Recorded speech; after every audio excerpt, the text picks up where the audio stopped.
Have you ever opened Instagram to just check one thing and then somehow ended up questioning your entire life?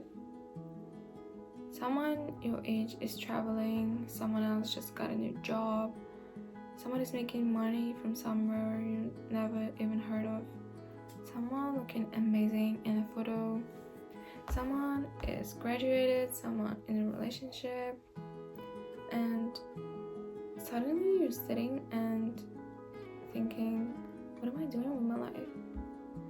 The weird part is that 5 minutes earlier, everything was just fine. You didn't lose a job, you didn't become less attractive, you didn't suddenly become less successful. But seeing someone else's life made you feel like yours just wasn't enough. And that's what I want to talk about today. Not just social media, not just jealousy. I want to talk about why we compare ourselves to other people, why it feels so awful, and how to stop letting someone else's life decide how you feel about your own. Comparison is almost automatic. First, comparing yourself to other people doesn't automatically mean there's something wrong with you. It's something humans naturally do. We use other people as reference points. When you're not sure whether you're doing well, you look at other people. If you're unsure about your appearance, you look at other people. If you're unsure about your success, you look at their careers. And if you're unsure whether you're living your life the right way, you look at everyone else's. The problem isn't comparison itself. The problem is what we're comparing. Most of the time we compare our entire lives to just one small part of someone else's. You see someone with a successful career, but you don't see the years they spent to get there, or the years they were feeling lost and didn't know what to do with their lives. You can see the perfect relationship, but not the arguments they had. You can see the beautiful apartment, but not the financial stress behind it. Maybe they're struggling to pay the rent, but you don't see that. You just see the beautiful apartment they have. You're looking at their final result and comparing it to yourself while you're still in a process. So it's not a fair comparison. It's like looking at someone else's finished painting and at your blank canvas. Of course it will look worse because you haven't finished it yet. There was a time when comparison was mostly local. We compared ourselves to people at school, our co-workers, neighbors, maybe a celebrity or two. Now we can compare ourselves to thousands of people before we've even gotten out of bed. And social media doesn't show our reality. It shows a carefully selected version of reality. Nobody wakes up and thinks I should post a picture of myself feeling insecure today. People post the vacation, the achievement, the promotion, the beautiful dinner, new apartment, the relationship anniversary, the transformation, the good hair day, best angle. There's nothing necessarily wrong with these things, but when you see hundreds of moments like that every day, your brain starts treating them as normal. You start thinking everyone is doing better than me. But that can't be true. You're watching the highlight reel of thousands of people while living through the behind the scenes of one person, yourself. That's why comparison can feel so brutal. You're comparing your real life to everyone else's presentation of theirs. Here's something interesting. When you compare yourself to someone, you're usually not really thinking about them. You're thinking about what they represent. Maybe you see someone traveling and think, I wish I could travel. Or what you might really mean is, I wish my life was more exciting.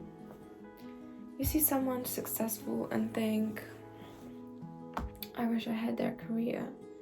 But maybe what you actually want is, I want to feel proud of myself. You see someone who looks beautiful and think, I wish I looked like that. But underneath that might be, I wish I was more confident. You see someone in a relationship and think, I don't have that, but what you really mean is, why, I don't want to feel alone. That matters because comparison can hide what you actually need. So instead of asking, why don't I have what I have? Try asking, what does seeing them have make me realize I want? That's a very different question, and it's a lot more useful. One of the most damaging ideas we carry around is that life is a competition. As if someone else's success means there's less success left for you. But someone getting a job doesn't mean you won't get one. Someone becoming more attractive doesn't mean you aren't attractive. Someone getting married doesn't mean you're behind. Someone making money doesn't mean you're failing. And someone figuring out their career at 22 doesn't mean you're late. Still, emotionally, we often treat life like a race. They're ahead, I'm behind, but ahead of what?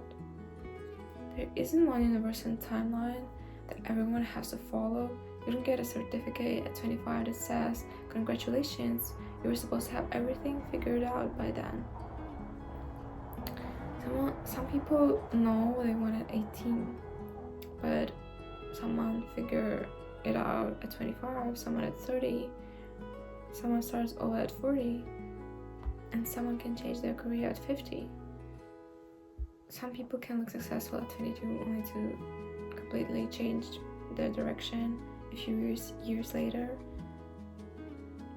You may just be living a different timeline, you know. And there's another problem with comparison. It never really ends. Let's say you compare yourself to someone and decide, okay, I want to be successful as they are. You get a job, you make more money, then you find someone who makes even more. So you move the goalpost. Now you want their lifestyle, then their appearance, their apartment, their relationship, and then their confidence. There will always be someone that has something you don't. If enough means better than other people, you'll never actually feel like you made it, because there will always be someone else to compare yourself to. That's why the goal shouldn't be, I need to become better than them. It should be, I want to become better than the version of myself I was yesterday. That's the kind of comparison that actually will help you. And I'm not going to tell you to not compare yourself to others, because that's not realistic, and you're going to compare yourself sometimes. I do too. Well, I do it all the time actually. Everyone does, you know. And the goal is to learn to use it differently. The next time you see someone and feel that uncomfortable drop in your stomach, don't feel like immediately judging yourself. Pause for a moment and then ask yourself 3 questions. What exactly am I jealous of? Be specific. Like, is it their money, their career, their appearance, their confidence, I don't know, their social life? And second question, why do I want it? Like, what would having that actually give you? Will it give you freedom, security, confidence, excitement? And the third question is there something I can actually do about it? If the answer is yes, then make it into a goal. If you admire someone's design work, learn design. If you admire someone's fitness, do some exercises. But if there's nothing you can do, just let it go, because constantly punishing yourself for something you cannot control isn't motivation, it's just suffering. I think one of the biggest reasons we compare ourselves is that we're not fully satisfied with our own lives. And sometimes that feeling is useful information. If you keep looking at other people's lives and thinking, I wish that were me, maybe it's time to ask, what will make my own life feel better? Like, not more impressive, not more Instagrammable, just better.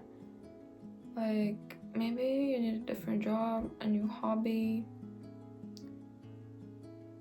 Maybe you need to meet different people. Maybe you need to take better care of yourself.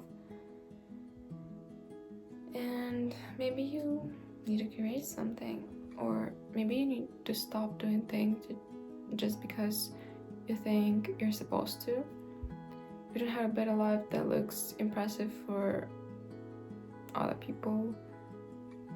You need to build a life that actually feels like good to live. Because imagine spending years creating something for other people but feeling miserable instead. Like, that's not success.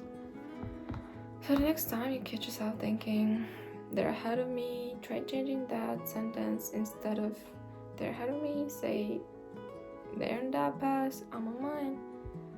Instead of I'm behind, say I'm still building.